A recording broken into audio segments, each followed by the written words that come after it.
بسم اللہ الرحمن الرحیم۔ مسجد اجابہ یہ ان مساجد میں سے ہے جہاں پہ اللہ کے رسول صلی اللہ علیہ وسلم نے نماز ادا کی۔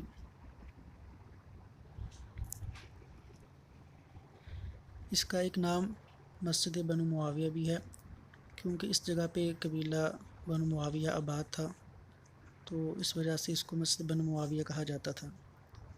لیکن یہ مسجد اجابہ کے نام سے مشہور ہے کیونکہ اجابہ کے معنی ہے قبول ہونا۔ اس مسجد میں اللہ کے رسول صلی اللہ علیہ وسلم نے اللہ تعالیٰ سے دعائیں مانگی تھیں، 3 دعائیں مانگی، جن میں سے 2 کو اللہ تبارک و تعالیٰ نے قبول فرمایا، اس لیے اس کو مسجد اجابہ کہا جاتا ہے۔ حضرت سعد بن ابی وقاص رضی اللہ تعالیٰ عنہ کہتے ہیں کہ ایک مرتبہ اللہ کے رسول صلی اللہ علیہ وسلم مسجد کے بنو معاویہ کے محلے کے پاس سے گزر رہے تھے تو آپ اس مسجد میں داخل ہوئے۔ آپ نے 2 رکعت نماز ادا کی تو ہم نے بھی آپ کے ساتھ نماز پڑھی۔ اس کے بعد آپ نے اللہ تعالیٰ سے لمبی دعا مانگی، ہماری طرف متوجہ ہوئے، فرمایا کہ میں نے اللہ تعالیٰ سے 3 چیزوں کا سوال کیا ہے، 3 دعائیں مانگی ہیں، تو 2 کو اللہ تبارک و تعالیٰ نے قبول فرمایا ہے اور 1 قبول نہیں ہوئی۔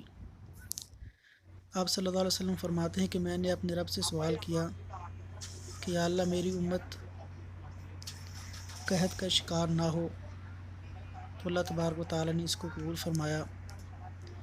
میں نے سوال کیا کہ یا اللہ میری امت غرق ہو کر ہلاک نہ ہو، اللہ تبارک و تعالیٰ نے اس کو بھی قبول فرمایا۔ اور میں نے سوال کیا کہ امت آپس میں اختلاف و انتشار کا شکار نہ ہو، تو یہ دعا قبول نہیں ہوئی۔ تو 2 دعائیں آپ صلی اللہ علیہ وسلم کی مسجد میں قبول ہوئیں، اس حوالے سے اس مسجد کا نام مسجد اجابہ ہے۔ ایک اور حدیث میں ہے جس کے راوی حضرت جابر بن عتیق رضی اللہ تعالیٰ عنہ وہ کہتے ہیں کہ ایک مرتبہ ہمارے محلے بن معاویہ میں حضرت عبداللہ بن عمر رضی اللہ تعالیٰ عنہ تشریف لائے، تو مجھے کہنے لگے کیا تم جانتے ہو کہ اس مقام پر اللہ کے رسول صلی اللہ علیہ وسلم نے اس مسجد میں نماز پڑھی؟ تو کہتے ہیں کہ میں نے ایک کونے کی طرف اشارہ کیا کہ اس جگہ آپ صلی اللہ علیہ وسلم نے نماز پڑھی ہے۔ فرمانے لگے کیا تم جانتی ہو کہ وہ کون سی 3 دعائیں تھیں جو آپ صلی اللہ علیہ وسلم نے اللہ تعالیٰ سے مانگی؟ تو میں نے کہا ہاں۔ فرمانے لگے مجھے بتلاؤ۔ تو میں نے کہا کہ آپ صلی اللہ علیہ وسلم نے اللہ تعالیٰ سے دعا مانگی کہ اس امت پر دشمن کا غلبہ نہ ہو اور نہ ہی یہ قحط کا شکار ہو کر ہلاک ہو، تو اللہ تبارک و تعالیٰ نے ان 2 دعاؤں کو قبول فرمایا۔ اور تیسری دعا جو آپ صلی اللہ علیہ وسلم نے مانگی کہ یہ امت اختلاف کا شکار نہ ہو، آپس میں قتل و غارت نہ کرے، تو یہ دعا قبول نہیں ہوئی۔ تو حضرت ابن عمر رضی اللہ تعالیٰ عنہ فرماتے ہیں صدقہ کہ تو نے بالکل سچ کہا، یہ انتشار و اختلاف قیامت تک اس امت میں رہے گا۔ تو یہ اس مسجد کا اندرونی حصہ ہے۔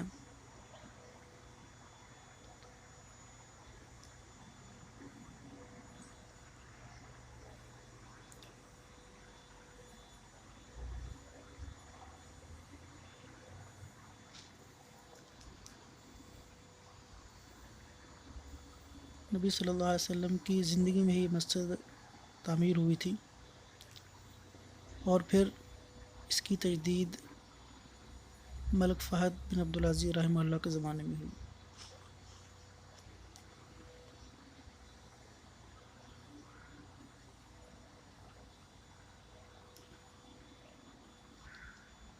یہ قرآن مجید یہاں پہ رکھے ہوئے ہیں۔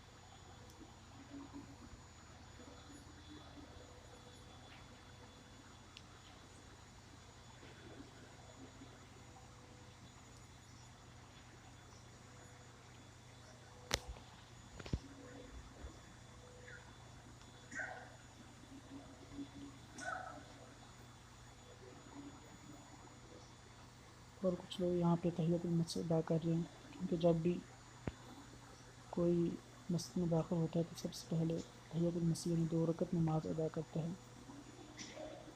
کچھ لوگ یہاں پہ بات میں مشغول ہیں۔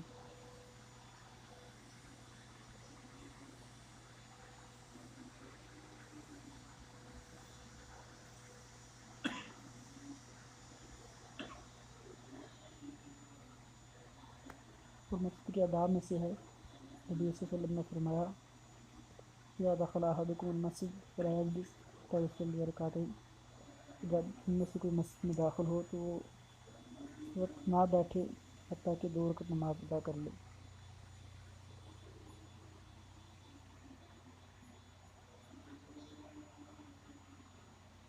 تو اس مسجد کا محراب ہے۔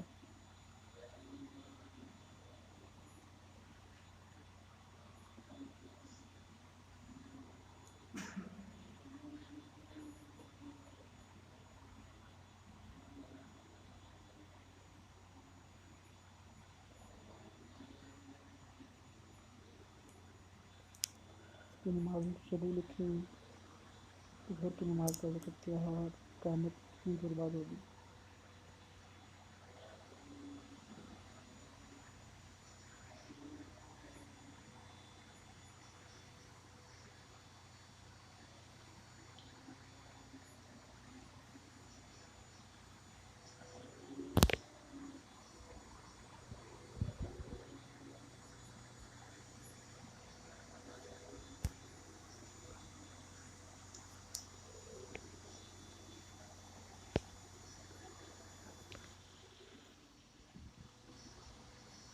صحیح بھی ہے کہ جس میں کھایا اور قرآن مجید رکھی ہوئی۔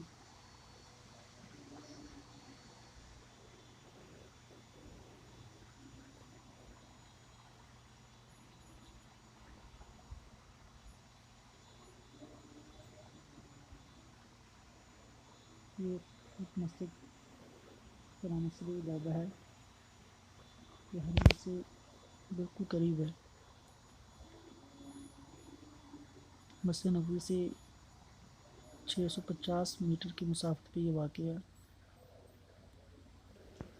مسجد نبوی کے 26 نمبر دروازے سے باہر نکلے